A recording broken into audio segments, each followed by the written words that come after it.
Good afternoon from beautiful Brisbane, Australia. My name's Linda. I'm an advanced NPE certified trauma recovery coach and also a thriver from complex PTSD. And today we're going to talk about the fight trauma response, and we're going to do two things. The first thing is we'll go through a list of what it looks like. And then the second thing is I'm going to explain to you why having the fight response doesn't necessarily mean that you're a narcissist. Now, this came up in our Facebook group the other day, and we all love Pete Walker's book, Complex PTSD, From Surviving to Thriving. Now, in the book, it talks about narcissism being linked to the fight trauma response. And a lady in group said, but if I've got fight response, then I'm a narcissist. And I said, no, it doesn't work that way. So what we're going to do, well, what I'll do for you is explain after the list why having fight trauma response doesn't necessarily mean that you are narcissistic. Okay, our top 9 of fight trauma response, recognizing it. So you're going to feel irritable and angry, and a lot, and not necessarily understand why other people don't get it and don't get what's happening for you, don't understand, don't ask what's happening for you, and things like that make you feel really, really ticked off. You'll find that you're ready to engage in arguments. So it's almost like that saying, shoot first, ask questions later. It's straight out, straight into fight mode, and really it's better to learn to ask questions first. Okay, so there's excessive competitiveness. There is imagining and planning for fighting for survival. So think about your family of origin, and if you had that deep feeling, deep sense, it's beyond a feeling, that deep sense inside of you of feeling like you needed to fight for your survival, to even just be heard. You automatically attack what you perceive to be the source of danger. So even if it's in a relationship, you will come out and attack that person rather than go, let's dial it back a bit first. Okay. Now, you may also feel a knotted stomach and have nausea. Okay. You may feel like you've got a desire to punch and carry your hands fisted and your jaws clenched. If you're not sure, just take notice as you go through your day whether you feel that way, like you just want to punch someone, and it's very real.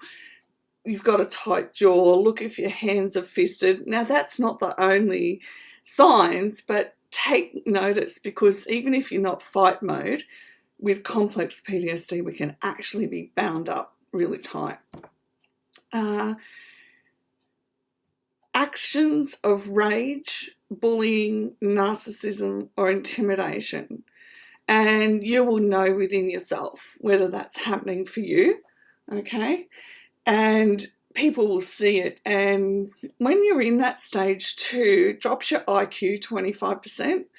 So it's important to build a deeper awareness of it and not go there, because there's nothing that's said in high volumes that ever makes any sense or resolves anything. So that's something to think about as well. Now, with regards to the narcissism, people who are in fight mode can be narcissistic type people, definitely. I've had my fair share of them. However, how you're going to tell the difference between somebody who has fight mode but they're not a narcissist is that you need to look over time and see if they're willing to adapt, to learn, to change, to be educated. And the other side, if that's who they are, you'll see changes in who they are and their behaviour over time. And it's changes that are very real, and it's not changes that happen one day and then they go back to their toxic self the next day. That doesn't happen. It doesn't mean you won't engage in arguments again. We're human. It's going to happen. But what it does mean is that you develop a process whereby when you're having an argument, you learn to stop and you learn to assess the situation and go, let's take 5 minutes out while I pause. Okay, let's rework this about, what did you mean? What did you intend? And so on. Now, with a genuine narcissistic type person, they actually have a core wound inside of them of bitterness. Now, that wound is like never been touched. So I want you to imagine for a sec that you cut your leg open, it's bleeding, you might dab it up, but you ignore it. And you don't wash it, we call it Dettol here, I don't know if you call that anywhere else, but antiseptic in the, you just take no care of it, and then it becomes infected, then it becomes pussy, and so on. Well, narcissistic type people have that wound inside of them, and because it's there and because it's painful, they don't want to touch it. So they dissociate from that pain, okay? And then they begin to try and control everything and everyone outside of them in order that they don't have to touch that pain. They don't have to go into that wound. And this is why it's really hard to get narcissistic type people to want to do their self-development, self-growth, personal growth work, is because they don't want to go touch that wound, okay? So I hope that helps. I've got a blog post, which I'll put the link in with this post, or just go straight to my blog, and it's about narcissists and what's really going on for them internally, so that you can read through it, understand it, and then begin to know that you can't stop someone else's pain. You can't help them grow through it. It's something that they need to be willing to do themselves. And as an adult, you need to be willing to step back and not engage, because they're not changing, okay? They're not sitting down and saying, how can we work through this together? This is what I mean. What do you mean? This is what we can do, and working out a solution together of change behavior. And I even do that with my kids. So if I need to change and adapt something because I'm not seeing something, how they want to live their life, then I need to be willing to do that. And my kids, who are all adults by the way, are the same with me. If they need to adapt and change, then they do that for me as well. And that grows healthy relationships and really close relationships.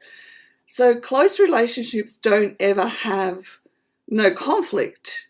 We can have conflict, but we work through that conflict to meet a really healthy resolution with change behavior, and everybody grows together because you understand and know each other more, okay? All right then, that's all for today. I hope that helps, and as I said, I'll put the link to the blog post down below so that you can take your time and reread it, and I will see you at the next video. Bye for now.